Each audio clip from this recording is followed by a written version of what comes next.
What's up, everybody? Crambo Comics. I'm back with another car review. Yeah, fucking kind of sleeping, been smoking weed all day. Um, just wanted to make a quick video. Uh, Spider-Man #1 green cover. Yeah, I got a lot of these. I got a lot, of #1 Spider-Mans. I have a lot of this particular issue in question. Uh, and no one knows who the hell I am yet, or who cares or whatever. I have no followers, no likes, no views or anything like that yet. But if anyone ever wanted to know anything about this particular issue of Spider-Man, I know a lot about it because I just have so many copies of it. Like, if you know about something a lot in life, I'm sizzling. You would have a lot of it. You know what I mean? I have a lot of these #1s of Spider-Man. Todd McFarlane, iconic artist. But that's not what the video is about. The video is just why do I have so many of these? You know what I mean? It makes no damn sense whatsoever to me.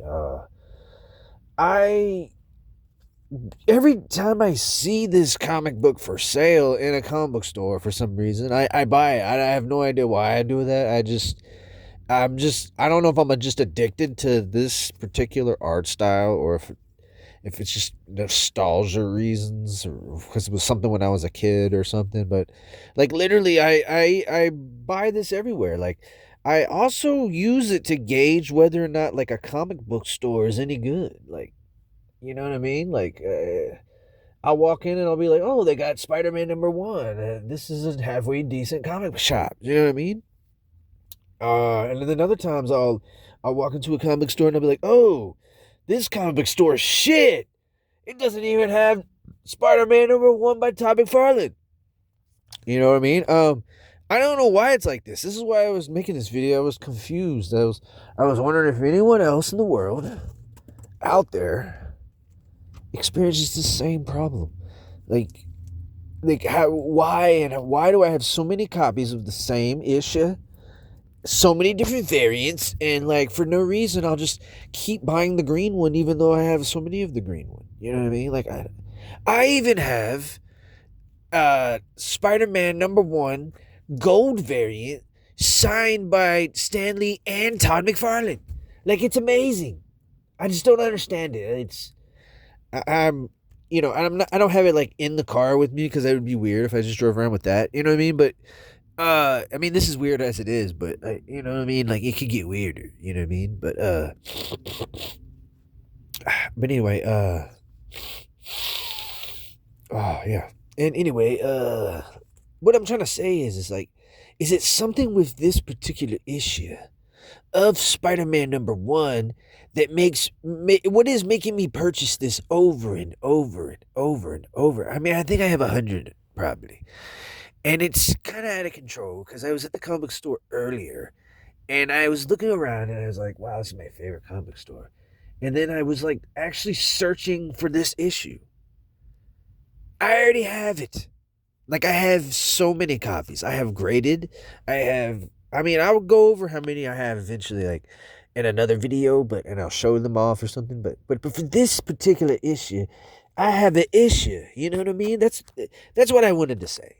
That's all I was saying. As opposed to all the other ones that he has, let's say #2, right? #2's iconic too. I mean, you got the lizard cover. Hold on. Oh yeah. And you got the lizard cover. I mean, it's iconic, right? It's cool. Issue 3 is it's Craven's type stuff. It's iconic too. You got the blood dripping. Issue 4 with the McFarlane. I mean, you got the lizard again, and he's about to eat lunch on Spidey's legs. Let's be honest, 1 millisecond. It actually makes no sense how is that behind? I don't know, man. These comic artists, bro. The perception is just. This looks kind of off because the Fang is behind Spidey's legs still. Like, and he's like, how does he get out of that? Like, I have no idea. Anyway, and then you had five. Five is when you get to see Peter Parker's hideously deformed chin and face and teeth again, because McFarlane can't draw faces. Or lips. Like, Peter Parker has no lips whatsoever. They're just lines. You'll see if you read the book. But anyway, and then you got number 6, which is probably one of my favorite covers out of all of them. You know what I'm saying? Like, for real, dog. Like, when I look at this cover right here, I was just like, man, this is. I have nothing wrong with this one right here. This one at all. I have no quarrels whatsoever with this cover. I mean, except for this dumb shit where he's like winner of some kind of shit, you know? Like, I'm the best. Like, that's stupid to me. But as far as like a cover goes, I think this is probably one of the better ones out of all, the whole run. And then you get into 7. I mean, 7, let's be honest, has Ghost Rider on it, okay? But we have to talk. Let's talk. Let's sit down and talk. You know what I'm saying? Like, we have to talk about how Ghost Rider looks like he's kin to Peter Parker, dude.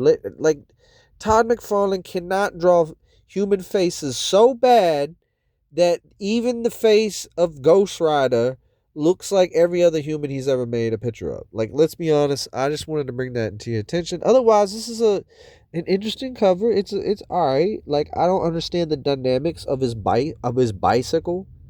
Like, for real. Like, I understand perspective, and I like something's going on where he just looks humongous compared to the tiny bicycle he's driving. That's causing Spider-Man so much pain and discomfort.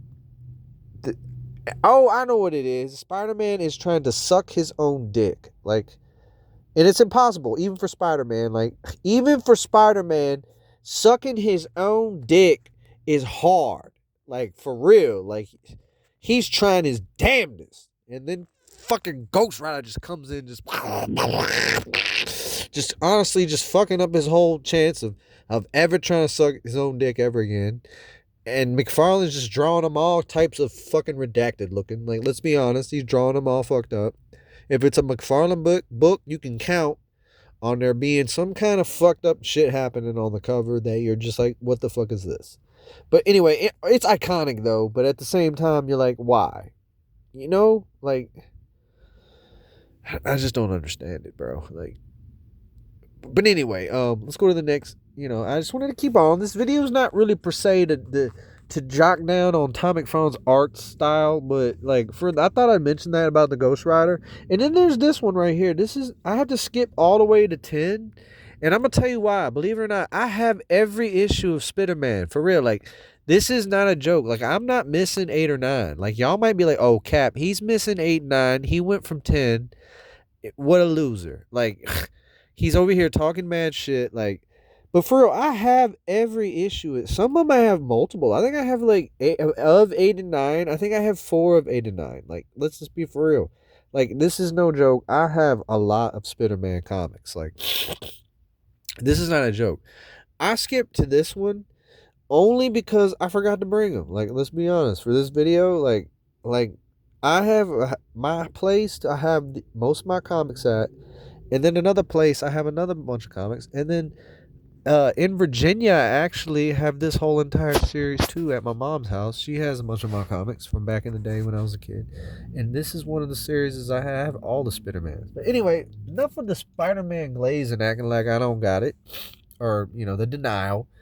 But I skipped 10 because that's what I got. But like, 10 is better than this piece of shit cover. Like let's be honest. Like, what is even going on, bro?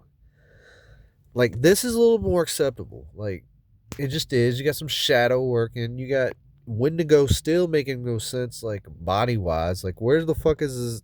Like, how does that make sense? How is he not like?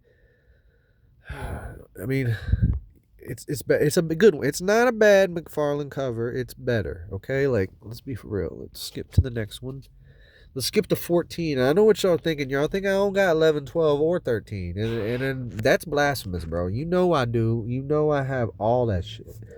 Okay? I skipped to this because, like, what in the fuck? It's more of like McFarlane drawing like Thanos looking motherfuckers is normal. Like, you know what I mean? Like, something's going on where this motherfucker is not a good human face drawer. Like, if he could just draw Spider-Man without human faces, like Carl Andrews could draw Wolverine without trap muscles, then he would get away with it, dude. Like, for real. Like, let's be honest. Like, I've heard of artists like hiding feet because they can't draw feet and shit. Like, Todd McFarlane should just pencil a whole book where he can't draw faces. Like, somehow he should just shadow out every face. Have a character like Spider-Man that just wears all black and have just muscle anatomy and shit with no face because they show his face.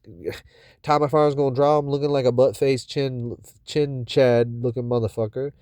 Um, but if he can just draw Spider-Man by himself, I don't know what's going now. From further inspection, why is his back broken like that, and why is his butt facing the other way with his spinal cord stretched this way? Man, these artists, bro. Like, now that I look at it, that is a dumb cover. I don't like this cover whatsoever. A lot of reasons, because of this Thanos looking chin motherfucker right here, and then this Morbius where his fangs is just his face. His face don't even end or begin with the lines in the background, and his teeth go underneath it. Like, you couldn't even draw the character with enough respect to not have the background lines of the spider emblem not go through the whole side of his jaw. Like, what in the fuck, bro? Anyway, man. And then I'm gonna skip to 17. And I know what, like, some of y'all haters is out there thinking. You're thinking I ain't got 15 and 16, bro. But I'm telling you, I got all the Spider-Mans, bro. And I want to know right now why Thanos is on 14 with his chin down here, looking like a homeless marauder with flies eating his decaying body. And then he on the cover of number 17, drawn by somebody else. Like, I mean, the shit that used to happen at Marvel Comics, bro, it's insanity. You know what I mean? But anyway, I just wanted to make this video to try to understand why. You know, I mean, all the other issues is kind of ass, you know, if you ask me. They're not that good. But let me get back to the reason why I started this video. And that is the number one. The number one, you know what I mean? Like, it's the most sought after issue in the entire collection, you know, of any, you know, book, usually. But usually, unless it's like the number one sucks or something and nobody likes it. But why am I attracted to buying the same? I would never buy this. My whole point, I would never buy 3, 4, 5, 6, 7, 8, 9, 10, 11, multiple, as many times as I bought this number one. And I'm thinking, like, you know, I watched a new interview with Todd McFarlane, and he was like, yo, I don't even believe in religion. I'm an atheist, and God, is Todd McFarlane like secretly a Satanist or something? And like, and I'm like in his cult, and I just go around looking for his sigil and shit. And everywhere I go, I see signs of my cult leader drops me, and I have to own the piece of art he left me, and I worship it or something. Like, it's strange, man. Like, I own so many of these, and if I tried to sell them, I probably wouldn't get fucking nothing for them, bro. That's what my whole point is. It's fucking weird. Anyway, I like Todd McFarlane. It's iconic as a kid and shit, you know what I mean? And now that I own it, I feel like it's more like a boasting thing. Like, man, I got Spider-Man number 1, 27 copies. You know, like, I can't really like gauge its worth other than that. Like, yeah, I don't know, man. But anyway, tell me what y'all think. If anybody watched this video, man, leave a comment, like, subscribe. Anyway, man. Crabbo about. Those is balls in his dick.